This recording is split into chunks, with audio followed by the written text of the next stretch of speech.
We are back, and we want to talk about sexual abuse in religion and churches. We're going to get back to some investigative work on the podcast and start doing more exposing of creepy pedophilia in religious organizations around the world.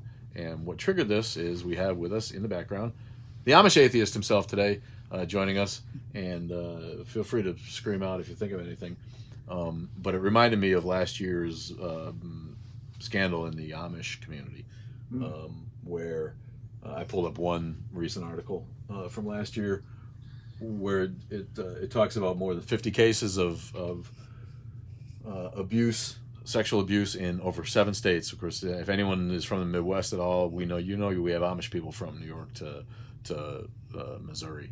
You know what I mean? They're mostly in Pennsylvania and Indiana, you guess, but there are a lot of them, and they're different sects and they're different states. So it's a big deal in America is Amish and other related insular Luddite style communities that shun technology and are fairly fundamentalist in their Protestant religious views. Now, of course, what happens in these communities is what happens in all religions. Is sooner or later,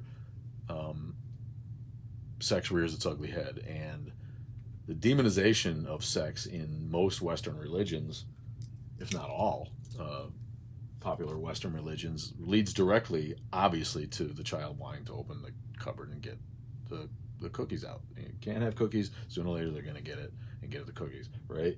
You don't see alcoholism in France the way that you do, or abuse among teenagers the way you do here, because they don't forbid it, right? Like we do here.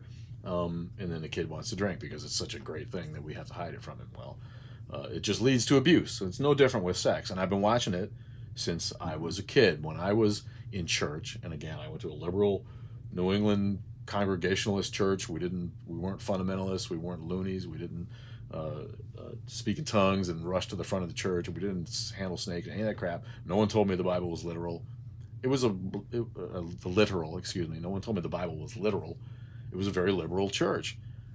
There were still sex scandals. All right. Anytime you mix a bunch of people together and tell them they can't do something, sooner or later they're going to do it. And the sex drive among human beings being what it is, you try to inhibit it, and it's just going to explode. And when I was in Eastford, Connecticut at the Congregational Church, they had picked a new pastor after a couple of years of us being there because the old pastor was caught in some crazy sex club, all consensual, but it was like they were hippies having a swingers club, basically, and wife swapping and whatnot. It was the 70s.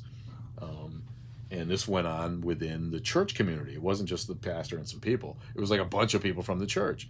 And this is a small town, and it shocked people fairly well. So I learned early that, those kind of things go hand in hand. If you prohibit people from something, they're going to want to do it. And the zealots in church who feel the sexual drive as they mature and they adolesce and they become hormonal and they want to have sex, they're told that they can't, and they believe that they can't, and they believe that God is watching. I know I felt like this, and I broke out of it, but many people don't. And what they want to do is have sex more than anything, and what they also want to do second most is not offend God. And everyone knows that part of what's thrilling about sex is the forbidden nature of it in general, all right? Even if you're not terribly religious, it's something that you don't want to get caught doing because it's embarrassing to be seen physically doing it. So wherever you're coming from your sex, the part of the thrill of sex is that it's a clandestine activity that you're engaging in. And if you are prohibited from doing that by your God, it's even more thrilling to live on the edge like that, all right? So there's nothing more thrilling to a 16 and a 17-year-old virgin dork who has sex drive hormones raging through their body than to break that taboo and have sex, all right? So every religious organization in the end breeds through its prohibition of sex a greater desire to have that dirty sex, all right? Now, The Catholics in America are famous. All right, they've been called out. They've been dragged through the mud because of it. They've righteously been taken to the task, and not enough in most people's opinion, Mm-hmm. for their part in the abuse of young people, especially boys, but young people, men and women, young men and women, young boys and girls, for years and years and years and decades, and then covering it up, subsequently covering it up through their hierarchies, moving priests around, avoiding paying off victims, manipulating the legal system so they don't have to pay victims. Anything they can do to save face. It's become the biggest worldwide sex scandal known to man, and rightfully so. Now, people who apologize for Catholics will rush to say the same kind of thing happens in all churches. The same kind of thing happens in Protestant churches. The same kind of thing happens in Orthodox churches. The same kind of thing happens in all these other churches. Why are the Catholics being singled out? Well, first of all, no other organization has been shown to actually cover it up like the Catholics, and I got to put that out there because they're not wrong. It does happen in other churches, but nowhere has anyone ever discovered an organized sex ring like the Catholic Church has going, because of the way that they cover it up and protect the priests and move them around. But we've talked about sexual abuse in Buddhism. All right, we talked to a woman in England who investigates it, and we will talk to her again because we are going to open up a new series, I think, of exposés on sexual abuse in other religions, and we're not going to let the Catholics off the hook because that's some fucked up shit right there still. But the sexual abuse that occurs in other religions that has been swept under the rug a little bit for the same reasons that it was swept under the rug by the Catholic Church for millennia. It's embarrassing. They don't want to lose the money. They don't want to lose face, and they want to maintain their position in society. Buddhist temples are the height of achievement for a family in some parts of the world. If you could send your kid to a Buddhist temple where he will be educated from the age of 2 or 3 right on up through priesthood and monkhood or whatever the hell they get them at, that's a better option for most families than having your kid struggle for a living, in your house.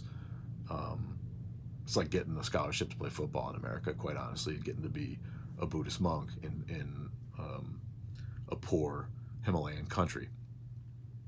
What happens on the inside then, once you give your kid over to these Buddhist monks, you might not be so happy with. But in the end, when that abuse does happen, those families aren't in a position to say anything because still, their kid is alive, he's healthy, he's getting an education, he's fed, he's not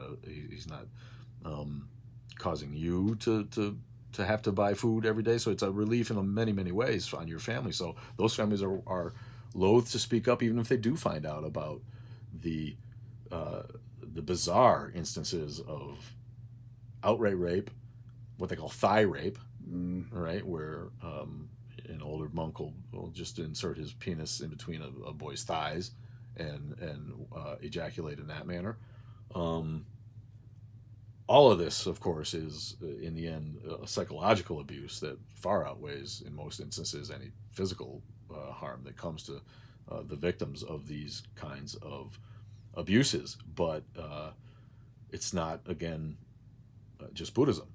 And we're going to look into the other religions and see where we can find it. I mean, Islam was founded by a pedophile, according to most people, and they have their justifications for that. But does anyone know Muhammad was supposed to have married a 9-year-old or a 12-year-old or whatever? I don't know. But Islam is built around enabling men to take advantage of young women and do what they want with them for the rest of their lives. And if you don't think that's true, then you're just an asshole. It doesn't mean that Islam doesn't have some good parts, and some people haven't used it to better their own lives. But anybody who can objectively look at it and see that Islam is partially built around the subjugation of women, period, like most Western religions. Mm-hmm. The missing goddess alone in our religions speaks to that. But that's a whole different topic. The fact is that every church, every religion, every insular community, Boy Scouts, right? They're paying the price. Who else? Who else has been called out? What other organizations? Secular organizations, not secular, but non-church style, besides the Boy Scouts, where we know, like the gym, coaches, Communities like that are getting exposed for the way that pedophiles and people who would abuse children gravitate towards, because they're easy pickings. There's a bunch of kids, all that shit, Little League, right? I mean, Yeah. all of this crap, or we're discovering, unsurprisingly, that it's full of pedophiles, and the Boy Scouts and the Cub Scouts. Give me a break, man. I mean, if you had, besides discriminating against atheists like fuckwits and religious, the Boy Scouts are just what a piece of shit organization. It needs to go away completely. Having been discovered to be a hotbed of pedophilia, and a surprise to no one. But Right. And no amount of rebranding is going to fix that. yeah, and of course, they'll get away with it because it's religion. And honestly, if they said that abusing children was a right, RITE, of that religion, they might be able to get away with it legally, like they do letting their kids die when it's against their religion to give them medicine. And that happens routinely. But it's, religion is sacrosanct in America. And if you say that your religion requires that you do something, then you're liable to get away with it, unless it's a decent hallucinogen. Then then the government will come and shut you down for it. But if you want to abuse your kids, if you want to not feed them or not give them medicine, or frankly carry on a sex ring, the government's okay with that. They won't step in. So the government needs to start regulating religion for the way that they treat people, and stop giving them privilege to do what they want because they're a religion. It's 2021 now, and we still have people who don't give their kids medicine, and we still have a church that sponsors, frankly, pedophilia, and hasn't had its wrists even slapped by the government, because it's just hands off kind of thing. They're gonna let them self police forever because it's the huge Catholic Church. Oh, fuck them, fuck them, fuck the Amish families who are too stupid to stop their inbred brothers from raping their sister, because no one teaches her anything about sex. No one teaches the boys anything about the consequences. Nobody does anything to educate anyone to anything other than the fact that sex is really, really bad and you shouldn't do it because God doesn't want you to do it, so it must be really good. And then they go on and do it, so they just end up taking it. All right. In these communities like that are so insular, there's no place for these people to turn. There's nobody they can go to that will be sympathetic.